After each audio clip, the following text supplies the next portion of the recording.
Imagine this. You're a Holocaust survivor. You've lost everything once before, your family, your home, your entire world, but somehow you've rebuilt. You've saved money. You've found hope again. Then, December 11th, 2008, your phone rings. The voice on the other end tells you that your life savings, $3 million, money you trusted to the most respected man on Wall Street, is gone. Not lost to bad investments, not stolen by hackers, simply gone. The man you trusted? He just confessed to running a fake investment fund for 20 years. Your money was never invested. It was used to pay other clients while he lived like a king. His name is Bernie Madoff. And he didn't just steal your money. He stole Christmas from 90-year-old Elie Wiesel, from Steven Spielberg, from entire Jewish country clubs, from cancer research foundations. $65 billion, the largest financial fraud in human history. But this isn't a story about numbers. This is about the day Santa Claus turned out to be the devil, the making of a monster Queens, New York. 1938, the Great Depression. Bernie Madoff is born into a world where banks are closing and trust in the financial system is dead. His father fixes toilets. His mother sells makeup door to door. They live in a cramped apartment where you can hear the neighbors fighting about money every night. But little Bernie doesn't cry about being poor. He studies it. He watches how money changes people's faces, how rich kids at school walk differently, and he makes a decision that will change everything. He will never be poor again, whatever it takes. At 16, Bernie gets his first job as a lifeguard at a Jewish country club, but he's not watching the swimmers. He's watching the members, observing how they trust each other, how they invest together, how they make decisions based on relationships rather than facts. One day, he overhears two millionaires talking about their stockbroker. One says, "I don't care about his returns. I care that he's one of us." Bernie's eyes light up. He's just discovered the most powerful force in finance, tribal loyalty. Bernie realizes he doesn't need to be born rich. He just needs to become the person rich people trust. The perfect con. Bernie Madoff opens his investment firm with $5,000 lei saved from lifeguarding. His first office? A cramped room above a Chinese restaurant in Queens. But Bernie has a plan that's breathtaking in its simplicity. He's going to create the perfect investment fund. Not by actually investing, but by creating the illusion of perfection. Here's how the con works. Bernie takes money from new investors and uses it to pay returns to existing clients. But Bernie's genius is in the details. He doesn't promise massive returns that would attract attention. He promises something much more seductive. Consistency. 12% annually, every year, no matter what happens in the market. When other funds lose 40% in a crash, Bernie's clients receive their 12%. When the entire financial system teeters on collapse, Bernie Madoff's fund remains perfectly stable. But here's the truly diabolical part. Bernie doesn't just steal money, he steals something more valuable. He steals hope. By 1980, Bernie Madoff isn't just running a Ponzi scheme. He's running a religion, the exclusive club Palm Beach, Florida. 1985, Bernie drives his Bentley through the gates of the most exclusive country club in America. He's here to hunt the wealthiest Jewish families in the world. Bernie has discovered something extraordinary. Rich people don't invest based on research. They invest based on recommendations from other rich people. So Bernie creates the most exclusive club imaginable. You can't invest with Bernie Madoff unless Bernie Madoff chooses you. He turns down more money than he accepts. Billionaires beg for the privilege of giving him their savings. The psychology is devastating. When someone tells you no, you want it more. Bernie doesn't chase clients. Clients chase Bernie. Carl Shapiro invests $250 million. Elie Wiesel trusts Bernie with his foundation's entire endowment. Steven Spielberg puts in hundreds of millions. But Bernie's greatest masterpiece isn't stealing from strangers.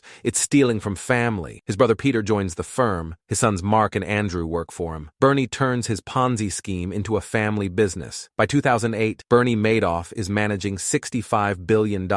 He's the chairman of NASDAQ. He's respected, honored, beloved. He's also about to lose everything. The machine breaks down. Bernie Madoff's penthouse office, Manhattan. 17 floors above Wall Street, Bernie sits in his mahogany-paneled throne room. But the real masterpiece is the 19th floor below. Down there sits the machine that prints money out of thin air. Computer terminals generating fake trading records. Secretaries creating fictitious account statements. An entire parallel universe where Bernie Madoff never loses a trade. But by 2005, the machine is cracking. Bernie needs $7 billion in new money just to pay his existing clients. Every month, the gap grows wider. 2008 arrives like a tsunami. Lehman Brothers collapses, the stock market crashes, and suddenly, everyone wants their money back at once. Clients are panicking. They want to withdraw $7 billion, money that doesn't exist, money that was never invested. For the first time in 20 years, Bernie Madoff can't deliver. The confession, December 10th, 2008. Bernie calls his sons Mark and Andrew to his penthouse. They think it's a routine meeting. Instead, Bernie destroys their entire world with one sentence. It's all been one big lie. Their father, their hero at a store,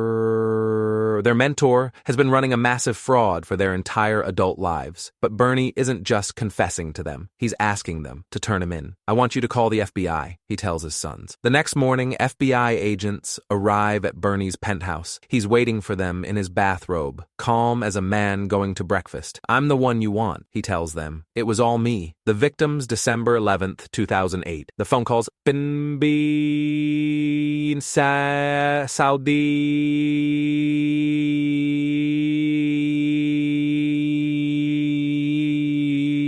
Medical Center in Jerusalem, $40 million meant for cancer research, gone. Eli Wiesel Foundation, their entire $15 million endowment, vanished. Carl Shapiro, age 95, Holocaust survivor. His $250 million life savings erased. Rita Weintraub, 78 years old, now lives on Social Security and cat food. But perhaps the cruelest victims are Bernie's own employees. They discover their retirement accounts, their children's college funds, all invested in Bernie's fund. And then there are the suicides. Mark Madoff, Bernie's own son, hangs himself with a dog leash on the anniversary of his father's arrest. Bernie Madoff didn't just steal money. He stole lives, hope, faith in humanity itself. Stay with me, because the final twist in this story will shock you. Justice and prison, March 12, 2009. Bernie Madoff walks into court in shackles. He pleads guilty to everything. 11 felony counts. No trial, no defense. One by one, victims stand up and deliver devastating testimony. You destroyed our lives. You took our hope. You stole from widows and orphans. My children ask me why people are so mean to our family now. The judge delivers the sentence. 150 years in prison. Bernie will die behind bars. The end, April 14th, 2021. Bernie Madoff dies in prison. Age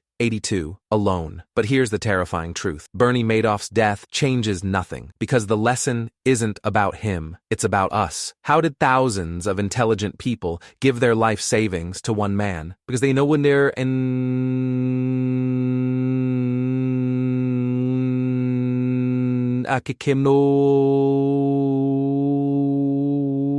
Bernie didn't trick his victims. He gave them exactly what they were looking for, the promise that wealth could grow without risk. Bernie Madoff weaponized hope itself, and the most chilling part, it's happening again, right now. Somewhere in the world, another Bernie Madoff is building another perfect lie. Because human nature doesn't change. We still want to believe in magic. We still want something for nothing. So the next time someone promises you guaranteed returns, remember Bernie Madoff. Remember that the most dangerous lies are the ones we want to believe. Remember that in the world of money, the only guarantee is that if something seems too good to be true, it probably is. Bernie Madoff is dead, but his greatest creation, the lie that money can grow without risk, that lives forever. If this story opened your eyes to the dangers of financial fraud, subscribe for more incredible true crime stories. And remember, question everything, trust carefully, and never let greed cloud your judgment.